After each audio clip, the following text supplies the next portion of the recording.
в Копенхаген. Буквално хора, аз в момента се чувствам все едно никога не съм знаела какво е стрес. Адски красиво е!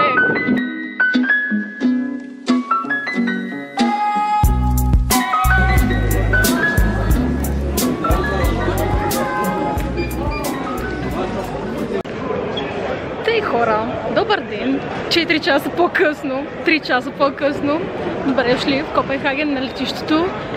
Отиваме да пием едно кафе и да се разходим малко. Взимам ви с мен днес, търси метрото. Искам да ви кажа, че се чувствам като Валя и Моро. Не разбирам езика. Знам, че говорят английски, но все пак. Аз чувствам като Валя и Моро в момента. Не разбирам нищо. Но да, това ще е определено добър експириенс. И да, две ще ги сторим. Буквално толкова много ме беше срам да снимам на стълбата, когато се качвах към самолета.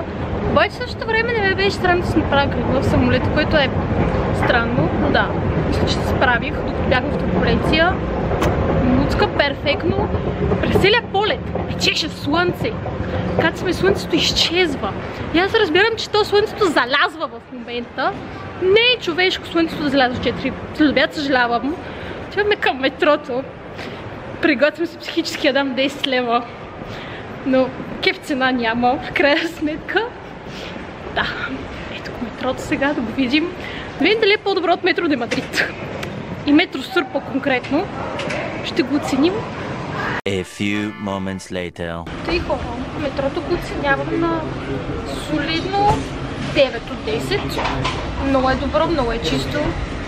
Гледката е тази прекрасна магистрала. Отворено, хубаво. Да. Бао. Бавно, добре, че имаше един човек, който ми помогна.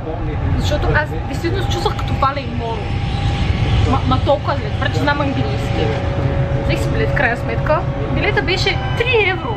Не знам защо в Google ми излизаше, че е 36 датски крони, което е 8,90 лева. Не, то беше 3 евро. И е час и половина валидно, което е топ. Абсолютен мръсен топ. Така че сега отиваме към центъра. Искам да видя пристанището сладките най-вече. Хора, искам да ви кажа, че това полет беше един от най-спокойните, който съм минала. Буквално полета беше 2 часа и половина, нещо от този сорт, защото ние излетяхме с закъснение, пристигнахме по-рано. Топ Брауизер. Един път да не минах Ейтия. Крилото беше българско, което вау! A few moments later. Ми така хора, първи впечатления за Дания, за Копенхаген. Ми много добре, често казано, аз съм очарована. Аз не очаквах нещо подобно. Сега ще ви покажа, адски красиво е! Вау! Ето тази сграда беше първото нещо, което видях, когато излезнах от метрото. И реално... Ето натам. Има Цеван Леван, между другото, аз не знаех. Адски красиво е. Вижте за какво стана въпрос. И хора, я гледайте колко хубаво е зад мене.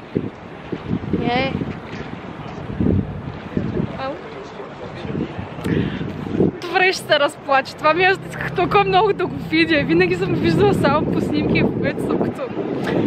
Бъгва ми мозъка в момента. Наистина, много е странно. Но да. Това пристанище не знам защо винаги така ми е било в главата. Но адски красиво е. Наистина. И просто... Супер чил. Буквално хора, аз в момента се чувствам все едно никога не съм знаела какво е стрес. Утре имам изпит, by the way. Да, не знам, супер красиво е. И супер спокойно. Това е най-кокетното заведение, което съм виждала никога.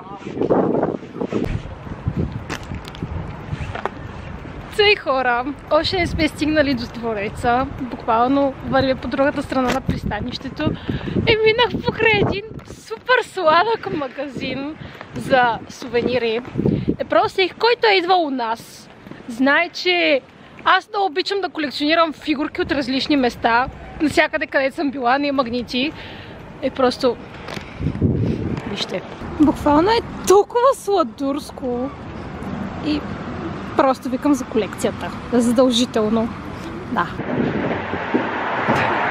Тъй хора, не можахме да пропуснем кафе 7-Eleven. Болна съм. Между другото, прави ми впечатление. Колко мили са хората с туристите. Това ако е Испания, да са изхвърлили като пръсно коте. Буквално, хора, ако планувате идване до Испания и не знаете английски, оправяйте се. Оправяйте се, ще ви гледат да криво през цялото време. По-вероятно е никой не ви обърне внимание изобщо. Но тук са страшно мили, което супер много ме изненадва.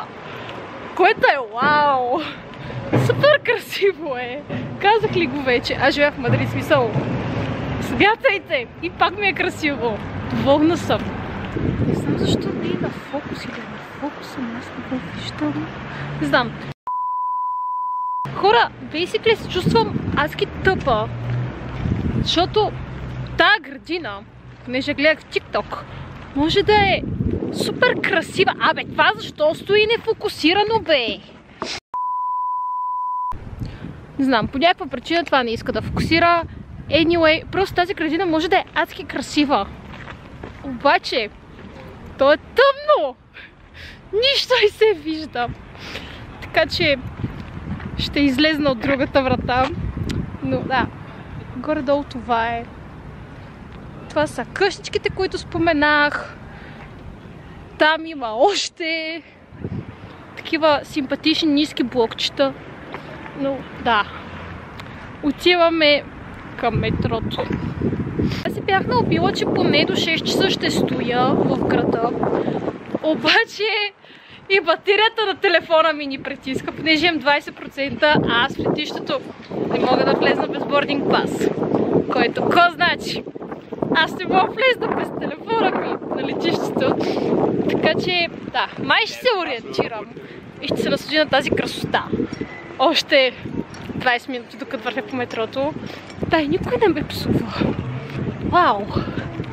Тъй хора, ще хвана някаква рандъм улица, ще разходя 20 минути и ще ходим към метрото.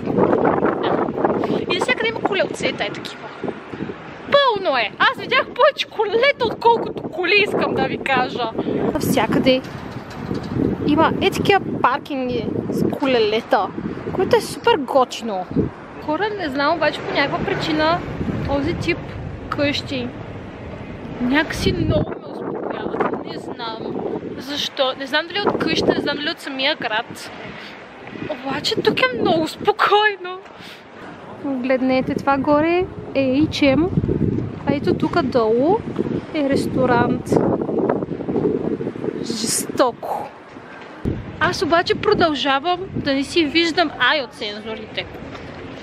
Аз писах курсова работа с този град по интелигентни градове. Къде са ми IoT сензорите? Къде са ми умните светофари?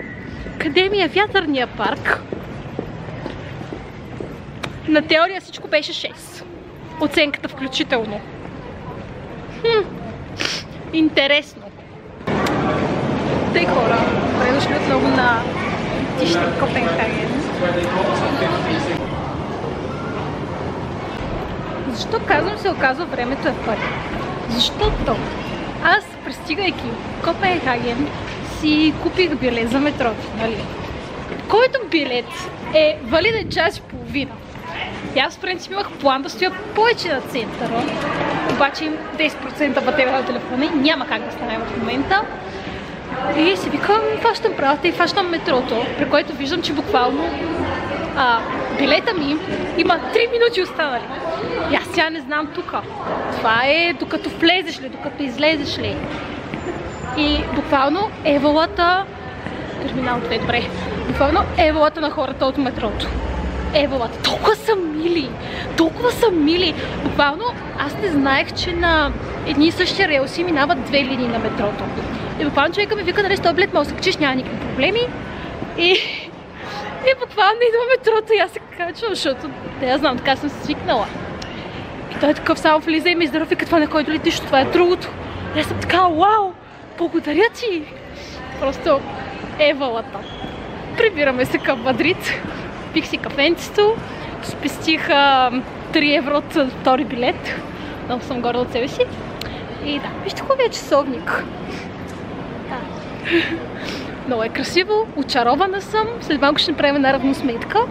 Само да мина проверката и така. Буквално хора, вижте, има такова нещо за течностите. Чантички. Това буквално на никое друго летище не съм го виждала, освен тук. Евалата. Тъй хора, полета ще ми закъснее. Цялото тичане, може да предпокоя, ще остане още 1 час навънка. Но все тая. Уизери бяха точни и Берия с закъснение. Не знам какъв е този феномен, както и да е. Копенхаген заслужава ли си? Заслужава си. Бих ли го повторила това цялото нещо? Може би не. Обаче съжалявам ли? Също не. Всичко е на пешеходно разстояние, самия град е сравнително малък. О, магазин на Лего. Тоби от Хари Потър. Града е, между другото, супер красив. Градският транспорт е супер удобен. Между другото, знаете ли, осъзнах, че София действително е много европейско метро. Защото, както на линия 3 в София има такива двойни врати. Тук в Копенхаген е по същия начин. Това в Мадрид го няма. Тъй, че имаме европейско метро. Много моля, което е по-напред от мадридското. И да, току-що ми обвиха гейта за Мадрид. Отиваме да висим там. Да, генерално смятам, че Копенхаген си струва да бъде посетен. Най-вече заради хората тук. Защото искам да ви кажа, че аз днес говорих с около 10 човека в търсене на помощ в града.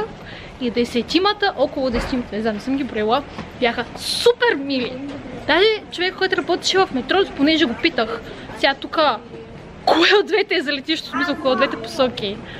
И той ми каза, и аз обърках пак влака. И буквално той ме издърпа от влака. Казвайки ми, не, това не е за летището, това е другата линия. Така че хората са супер мили. Аз толкова мили хора през живота си никога не съм виждала. Никога! Това са най-милите хора, които има на света, в моите очи. Заслужава си. Но аз втори път по такъв повод с прекачване, не знам дали бих, но е интересен начин да видиш друг град, особено в Европа. Спестихме 60 евро от директен полет. Много готино. Другото, което ми прави впечатление, огромно впечатление, на всеки 50 метра на летището има 7-Eleven. Буквално аз за тези 200 метра, в които изминах, видях 4. Не се базикам. Добре, банда, тук сме. 3 days later. Така, хора, аз 3 дни по-късно установих, че не съм завършила влога.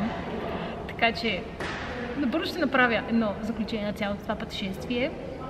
Копенхаген заслужава ли си? Абсолютно заслужава си. Аз, гледайки влога, не мога да повярвам, че съм казала, че градът ще заслужава само за 3 дена. Не, този град се заслужава за живеене. Супер спокойно е.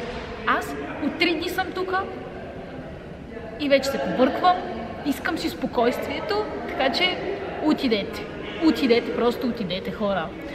Да, добре дошли в Фуенлабрада, където си давам психиката и здравето и всичко, за да ми връчна диплома накрая. Поне библиотеката ни е хубава. Това ни е библиотеката. Има палмички. Сега ще направя едно бързо обобщение на свежа глава относно това, какво трябва да имате предвид, когато имате 4 часов лейовър в Копенхаген. Първото нещо, което отивате. Метрото. Метрото питате. Задължително питате. Всичко е на датски. Аз не разбирам, но всички знаят английски, така че хващате някой от персонала и питате. И ако ви пробутат билет за 36 крони, казвате, че искате за този от 30, който е за 3 зони. Защото много варират самите зони. И няма смисъл да ви взимат 4 лева отгоре. Така че искайте и 100 за 3 зони, ако се опитате да ви пробутат, въпреки че се съмнявам. Така, важни неща, които трябва да видите в Копенхаген: пристанището. Пристанището, което се казва Нихав. Не съм сигурна дали го произнасям. Следващото нещо, което ме е яд, много ме е яд, че не го посетих, е Брюсен. Двореца Брюсен. Ако имате лейовър, задължително по свето, отидете там, защото аз отидох и той беше затворен и ме е много яд. Но генерално градът е супер свързан с летището. От летището до центъра на града, до пристанището беше 13 минути с метрото, 15, най-много. По същия начин на обратното, така че ако ви попада някаква такава оферта в Skyscanner с прекачване 4 часа, абсолютно си заслужава. Освен ако не ви закъснее първият полет, тогава не си заслужава.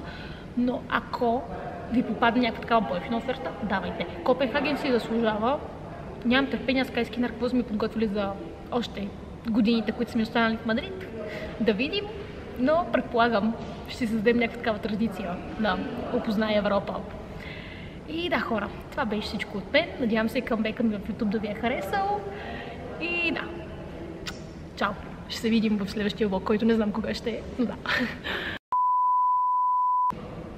Вижте какви хубави палмички имаме в този университет, бе. Пупу, ке бела декорационна, Дио мио. Декорацията не е италианска.